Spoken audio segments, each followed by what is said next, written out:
Good morning students, कैसे हैं आप लोग। चलिए उस दिन हमने जो है आपको यहाँ तक की लाइनें बताया था। A difficult role for any 14 years old boy to play, particularly when they are not getting support that they need from adults around them. Fatigue miss the village is noticeable by the fact that he attempts to walk home to the village but instead manages to make himself sick. एक यहाँ पे teenagers की बात हो रही थी। Teenager किसको कहते हैं? टीनेजर्स जो बच्चे 13 से लेकर 19 के बीच में होते हैं उसको टीन एज कहते हैं, जिसमें टीन लगा से 13, 14, 15 ऐसे एज को हम क्या कहते हैं? Teenagers age. तो यहाँ पे इस स्टोरी के माध्यम से, by this story, Rabindranath Tagore is of the opinion that the age of teenager is very conflicting, very difficult to know what is right and what is wrong. जैसे 14 टीनेज में ये प्रॉब्लम क्रिएट होती है, जो डिफ़िकल्ट रोल 14 इयर्स के बच्चे का आता है। उसमें ये मैंने बताया था आपको कि उन्हें कुछ लोग ये कहते हैं कि अरे इतने बड़े हो गए, समझ में नहीं आ रहा है, और कुछ लोग ये कहते हैं कि अभी तो छोटे हो, कितने अच्छे हो। कहने का मतलब है कि वो दो भूमिका निभानी होती है, वो समझ में नहीं आता उसको बड़ा है या छोटा है। कभी कभी किसी बात में उस बच्चे से लोग आशा करते हैं कि वो कुछ बड़े जैसा करेगा, और बाकी चीज़ों में आशा करते हैं कि वो उनसे छोटा है, और बहुत सारी चीज़ों में आशा करते हैं कि वो बड़ा काम कर दे। तो ऐसा संभव नहीं होता, इसलिए उसको दोहरी भूमिका निभानी पड़ जाती है, इसलिए समस्या आ जाती है। तो कह रहा है कि difficult role for any 14 years old boy, एक किसी भी 14 साल के बच्चे के लिए जो बड़ा ही कठिन जो भूमिका होती है, डिफ़िकल्ट रोल होता है।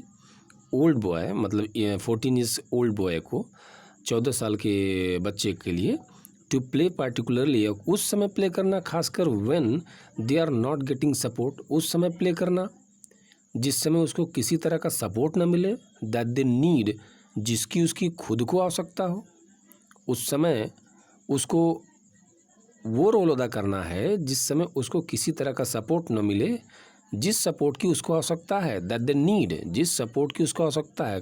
कहाँ, किससे आवश्यकता है?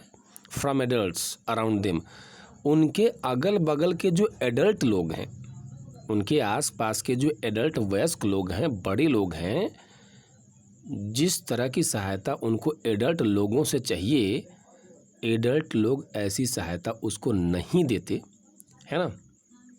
और उस बालक के लिए उस समय में वो रोल अदा करना बड़ा मुश्किल हो जाता है। A difficult role for any 14 years old boy to play, particularly when they are not getting support, वे सपोर्ट नहीं पाते हैं, खासकर उस समय, that they need from adults around them, उन एडल्ट लोगों से, उन वयस्क लोगों से जो उनके चारों तरफ हैं।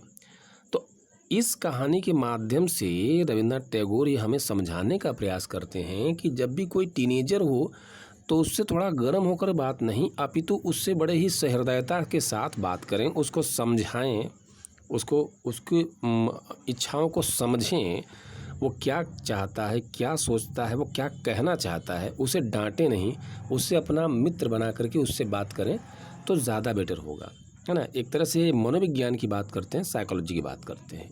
ये थोड़ा मैंने समझाने का प्रयास इसलिए किया क्योंकि इस पूरे चैप्टर का होल एंड सोल थीम जो है इस चीज़ पे बेस्ड है, इस साइकोलॉजिकल फैक्टर पे बेस्ड है। और फटिक जो था वो 14 साल का लड़का था, तो Phatik miss the village, Phatik अपने विलेज को काफ़ी मिस करता था। Is noticeable by the fact, Phatik miss the village, Phatik अपने विलेज को काफ़ी मिस करता था, प्यार करता था। ये नोटिसेबल है, ये ध्यान देने योग्य, बाय द फैक्ट, इस फैक्ट से that he attempts to walk home to the village, कि वो जो है हमेशा अपने घर से विलेज की तरफ हमेशा जाया करता था, but instead manages to make himself sick, but instead manages to make himself sick. लेकिन यहाँ पे कंडीशन क्या है? यहाँ पे तो वो बीमार हो जाएगा, है ना। कह रहा है कि Phatik miss the village is noticeable by the fact that he attempts to walk home to the village but instead manage to make himself. वो प्रयास करता है, ध्यान देंगे इस लाइन को, समझ लीजिए आप, कि ही अटेम्प्ट्स, वो प्रयास करता है, टू वॉक, चले जाने का प्रयास करता है। कहाँ पर चले जाने का? होम टू द विलेज, घर से अपने गांव को, उस घर से जहां पर रह रहा है कलकत्ता में, उस घर से अपने गांव को चले जाने का बहुत प्रयास करता है, भागने का प्रयास करता है, but instead manages to make himself sick, लेकिन अपने आप को क्या कर लेता है, बीमार कर लेता है। समझ रहे हैं आप लोग? बातें हमारी समझ में आ रही है ना? चलिए आगे देखते हैं। The end of the story is also interesting as it becomes clear to the reader that fatigue due to his illness is delusional. Delusional. It is where